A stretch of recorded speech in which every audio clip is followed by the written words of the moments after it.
आंकड़े दिखा रहे हैं 20 सीटें एसटी के लिए रिजर्व हैं।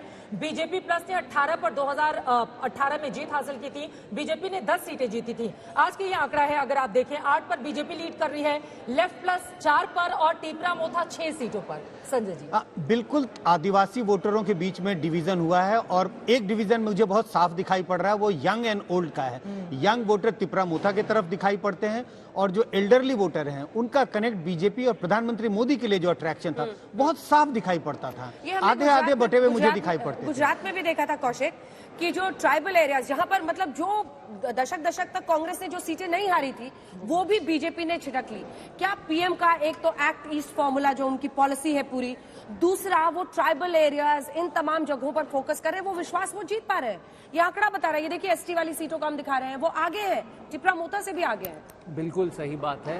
एक बात यहाँ पे मैं कहना चाहूंगा कि नॉर्थ ईस्ट में जो करप्शन का लेवल है अगर देश के बाकी हिस्सों के साथ कंपेयर किया जाएगा वो बहुत ज्यादा है। तो इसलिए बीजेपी ने क्या किया है, जो ये लाभार्थी स्कीम्स है, वेलफेयर स्कीम्स है, इससे वेलफेयर डायरेक्टली लोगों को पहुंच पा रहा है। ये उनका सबसे बड़ा ये लोगों के लिए, ये जो नॉर्थ ईस्ट के लोग हैं उनके लिए एक अलग सा अनुभव है। ऐसा कभी होता नहीं था क्योंकि एक छोटी छोटी चीजों के लिए उनको बहुत सारे घूस देना पड़ता था। इसी वजह से ये एक बहुत बड़ा इम्पैक्ट किया है। और अगर ये नंबर सही रहते हैं और टिपरा मोथा को सीट नहीं मिलते, इससे यही साबित होगा कि जो डेवलपमेंट बीजेपी ने किया है और जो वेलफेयर स्कीम किया है, इसने जो एथनिसिटी के ऊपर पॉलिटिक्स होते थे नॉर्थ ईस्ट में, इस पे काबू पाया है। और ये बात मेघालय के रिजल्ट से और नागालैंड के रिजल्ट से भी साबित हो रहा है। बिल्कुल, दो बातें छोटी छोटी। एक तो जमकर प्रचार हुआ इस बात का कि हमने पहली आदिवासी महिला राष्ट्रपति देश को दी है। क्या वो भी ये रहा, फैक्टर रहा?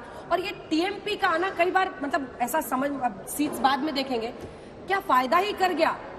मतलब वोट बट गए, जो नॉन बीजेपी वोट्स थे वो क्या बट गए?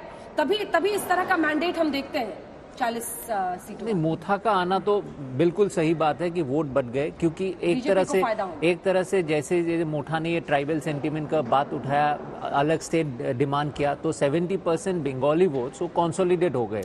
और देखा जाए तो जो सीपीआईएम ने भी एक ट्राइबल फेस को ही उभर के लाया, जितेंद्र चौधरी, तो इस वजह से बीजेपी को फायदा हुआ। और लास्ट में बीजेपी ने जो कैंपेन किया उसमें कई बार बीजेपी ने ये जिक्र किया, चाहे कुछ भी हो जाए हम अलग स्टेट नहीं देंगे। ये क्राइम का मुद्दा बहुत उठाया गया था बढ़ चढ़कर बीजेपी के नेताओं की ओर से। एक बार जल्दी से सुनील जी का रुख कर लेते हैं। सुनील देवधर जी, इस बात को तो मानना पड़ेगा, देखिए अगर कहीं पर भी 3 मजबूत पार्टियां आ जाती हैं तो वहां पर बीजेपी बहुत बाजी मार ली जाती है। गुजरात का आंकड़ा देखें, आम आदमी पार्टी वहां पर पहुंची, विपक्षी वोटों का बंटवारा हुआ, भारतीय जनता पार्टी ने इतिहास का सबसे अच्छा प्रदर्शन कर दिया। त्रिपुरा में टिपरा मोथा निकल कर आती है, वो अच्छा प्रदर्शन करती है, लेफ्ट कांग्रेस का सुपड़ा साफ होता है, यहां पर विपक्षी वोटरों का बंटवारा होता है, बीजेपी प्रचंड जीत हासिल करती है। मतलब रुझानों में ही सही, लेकिन कम से कम तो ये जो तीसरा फैक्टर है ये भी बीजेपी को आजकल बहुत लाभ पहुंचा रहा है हर जगह।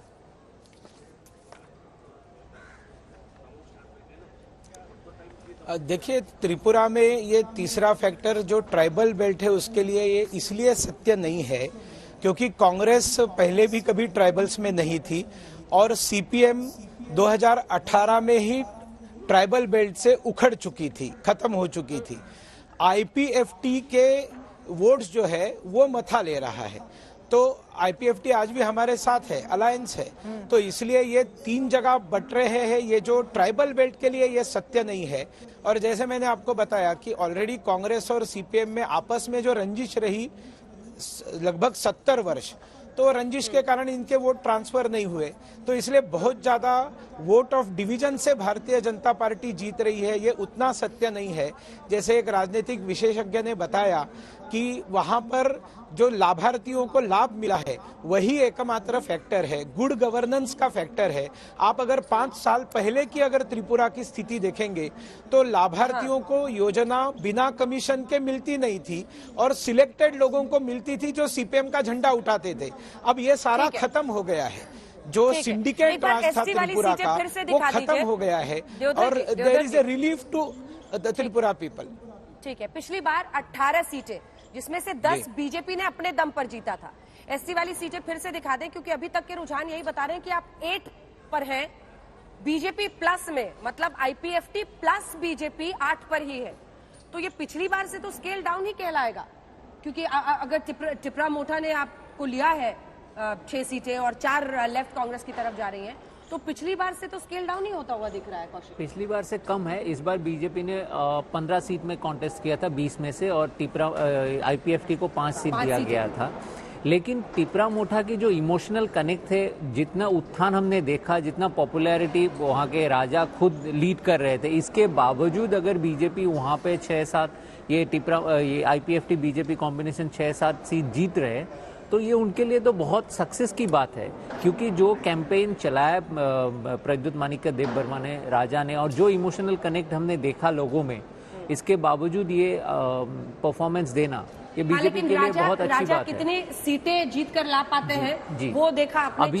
अभी 6 सिर्फ है। अभी तो ये अर्ली फेज है। हाँ, ये किंग मेकर विंग मेकर जो बड़ी बड़ी बातें हो रही थी, अभी अर्ली फेज है, शुरुआती रुझान है। एक बार अखिलेश प्रताप सिंह राजा के परफॉर्मेंस 10 से नीचे खराब माना जाएगा। हाँ, सिंगल डिजिट मतलब बिलो एवरेज कहा जाएगा कि उन्होंने जो दावे किए थे कम से कम, और जो पॉपुलैरिटी का डंका बजाया जा रहा था, वो होता हुआ नहीं दिख रहा है।